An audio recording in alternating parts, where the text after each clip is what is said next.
If you are watching this on YouTube or listening to this podcast, wherever you are today, please hit that subscribe button, that follow button, so that you can stay current on the material that we are providing. But not only that, you then help us to spread the word to more people. You are vital in this mission to reaching our world of people just like you who are living in this nightmare. Welcome to the Covert Narcissism Podcast. I'm your host, Renee Swanson. Narcissism is not a black and white issue. It is not a yes or no answer, and it's an extremely complicated topic. One minute you can feel like you have a grasp on it, and the next minute that grasp just simply disappears. You can think you finally understand it, and then be at a complete loss for words when you're trying to explain it to someone else. I got it. This makes sense, you think. And the next day you wake up and everything is all jumbled all over again. What really is narcissism? Is this really how he or she is acting? Are they? Are they not? What's going on here? One minute you think, yes, they are. And then, well, maybe they aren't. Or no, they actually cannot be. And then you're right back around to, yes, they definitely are. Around and around we go inside our heads. Narcissism is not a pass-fail test. It isn't you either are or you are not. It just isn't quite that simple. I'm Renee Swanson, and today we're going to discuss the narcissism spectrum. Before we do, I just want to say thank you. Thank you to everyone who's been listening to these podcasts. Thank you for learning about narcissism. This is running crazy in our world today, and we must put a stop to it. We must break these cycles that are going on in so many families. I ask you today, if you are enjoying these podcasts, if you are benefiting from them, please subscribe to the podcast. Hit that like button, hit that favorite button, because all of this helps to make our podcast more visible to our world. If you are able to make a small donation to the cause, it is greatly appreciated and it will help to further our mission. It helps to educate our world on covert narcissism. Now, let's dive in to the narcissism spectrum. For this episode, I'm actually talking specifically about narcissism itself. I'm not focused in on covert or overt narcissism. We've talked a lot about the differences between covert and overt. Those differences lie in kind of how they play out, the way that these underlying feelings play out. But the internal issues are really the same. And those underlying issues, they're actually laid out in the DSM, the Diagnostic and Statistical Manual of Mental Disorders. And in a nutshell, here's what they are. So the underlying issues for narcissism: a grandiose sense of self-importance, fantasies of unlimited success, power, brilliance, beauty, or ideal love, the belief that they are special and unique and cannot be understood by average people, the desire for excessive admiration, a sense of entitlement, exploiting other people for their needs, their own personal needs and desires, a lack of empathy, envy of others, and the belief that others are envious of him or her, and arrogant, haughty behaviors and attitudes. Now, let me introduce the narcissism spectrum. It's a scale of 1 to 10. 1 is an extreme codependent person, and we're going to talk about that here in just a minute.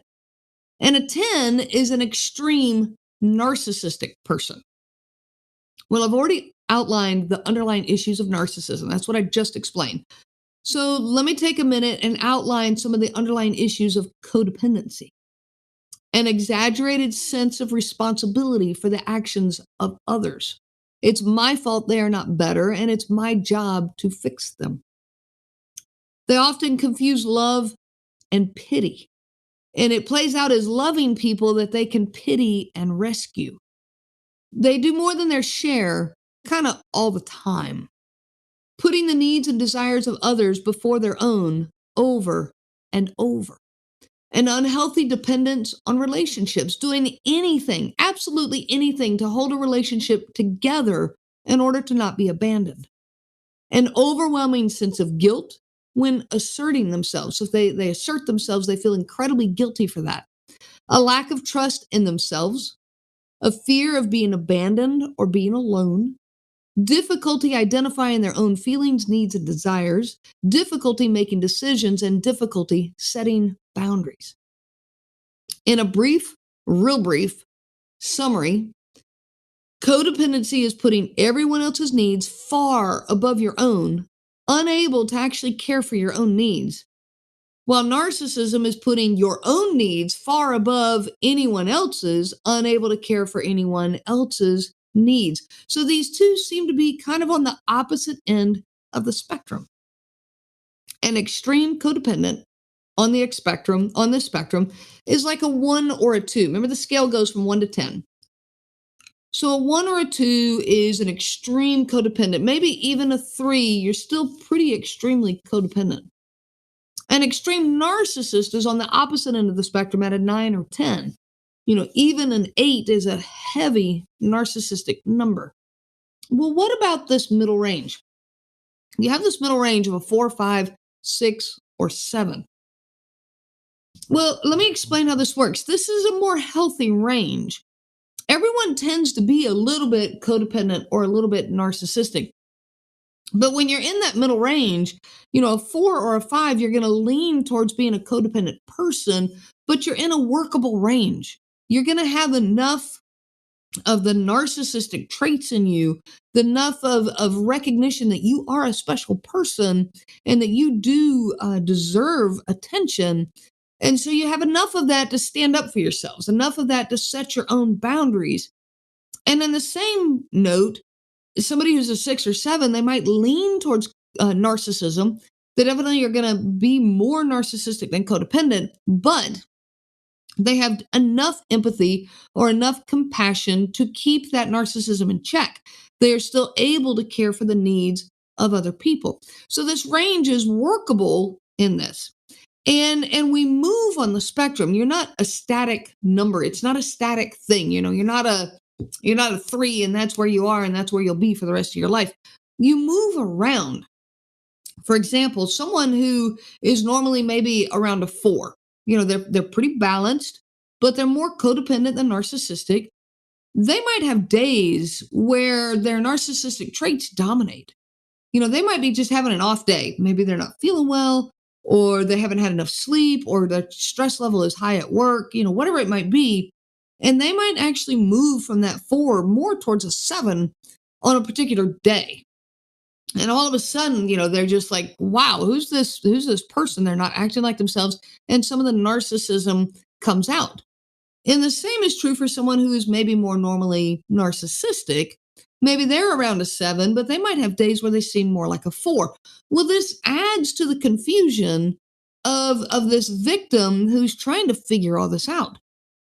Here's what I mean. Someone, who you might think, well, maybe they're a narcissist, and you're seeing all these traits, and then all of a sudden they have this one really good compassionate day or evening or whatever, even a vacation that went really well.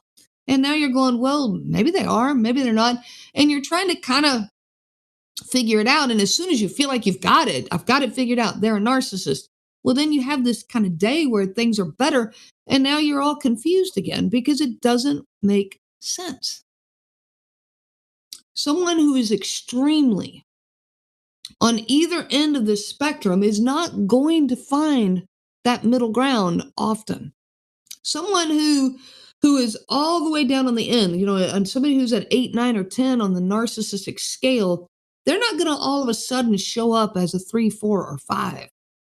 They might, bump from a 10 down to an 8, where maybe on days they're not quite as narcissistic, but they're not going to move all the way down to the other end of the spectrum. Just like the same thing is true, someone who is a heavy, codependent, a 1, 2, or 3 is not going to all of a sudden show up as being an extreme narcissist on a given day. Well, the same is true for people who are more balanced. That 4, 5, 6, or 7 range, they're not going to all of a sudden be on the extremes. Like somebody who's a 4 or 5 isn't all of a sudden going to be extremely narcissistic. It can happen occasionally where people might float a little further towards narcissism or codependency, but they are quickly going to return back to their normal. Their whatever their normal range is. So this is why someone who is a narcissist, who is narcissistic, can all of a sudden have a more balanced day, seemingly caring for the needs of another person.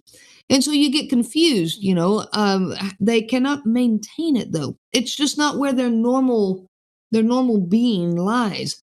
But this can leave a victim extremely confused. When you finally realize that you're with a narcissist or a narcissistic person, and yet they have this seemingly compassionate day or moment, you really start doubting yourself. Everything you've been reading, thinking, seeing, and the conclusions you've been coming to all of a sudden is upended. And so one minute you think you have a handle on what's going on, and the very next moment you are completely unsure. I want to make sure you realize something here. Just because you see narcissistic traits in a person does not automatically mean that that person is a narcissist. But it's equally true to say just because you see some compassionate moments in a person does not automatically mean that this person is not a narcissist. It cannot be decided by single events. This is something that I run into in my Facebook group. I run a Facebook group of over 51,000 people, and it's victims of covert narcissistic abuse. The group is called Covert Narcissism Group, or CNG. If you're not a member, come check us out. Jump in there, join if it's something that would be beneficial to you. But something we run into all the time is somebody says, all right, this is what my partner did, and they give a one example. And they want to know, is this person a narcissist?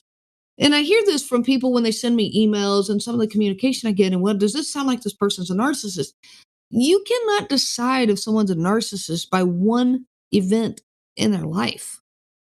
Narcissism shows up over and over and over and over. It's not about how they treated you one day. It's about how they've treated you over years, when you've looked back at your relationship and gone, man, that's why this happened. That's why that happened. And you start putting all the links together and all the bells start going off. And you go, wow, there's a pattern here. That's when you can really truly start getting to the bottom of what's going on. And I also want to say that whether someone is truly a narcissist or not is actually not my focus. When I work with victims of an abusive relationship or a toxic relationship, trying to diagnose or determine if that partner is actually a narcissist or not is not my focus, because it is nearly impossible in most situations. Professionals even struggle to get to the bottom of this. So I encourage all victims of toxic relationships to quit focusing on whether their partner actually is or is not a narcissist or a covert narcissist. Make note of the narcissistic traits, yes, 100%. Look at the patterns. Look at what's been going on. Abuse is abuse, and abuse is wrong. And I've said this over and over.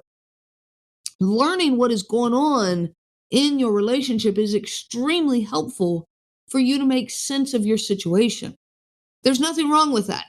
It explains why you feel the way you feel. It explains why you're reacting the way you're reacting. It explains why these thoughts that are going through your head are going through your head. Like, there's so much you can understand and learn from doing the research on narcissism. And I highly recommend that you do this. But if your goal is strictly to diagnose that person, you may find yourself extremely frustrated. And you may find yourself in an impossible situation to actually come to a conclusion. And if you're waiting to make decisions about your relationship until you come to that conclusion, you could wait a really, really long time, and you could convince yourself on either side of this over and over. I highly recommend that you do not use a diagnosis as your deciding factor on whether you stay in any given relationship or not. That diagnosis may never come. In fact, probably will never come. You could spend years driving yourself crazy. So instead of asking if they are a narcissist or not, you need to change your questions. You need to ask yourself things like, how do I feel around this person? Do I feel more and more like myself? Or do I feel less like myself? Do I feel like, they make my world bigger and better? Or do I feel smaller around them? Do I feel stronger, more alive, and happier? Or do I feel unsure, hesitant, anxious, cautious? Do I feel like I can say anything and be myself around this person? Or do I feel like I have to guard my words and make sure I say things the right way? Am I truly excited to see them and spend time with them? Or does it feel like a chore, like an obligation? I will be doing an episode soon that is focused on these questions and much more.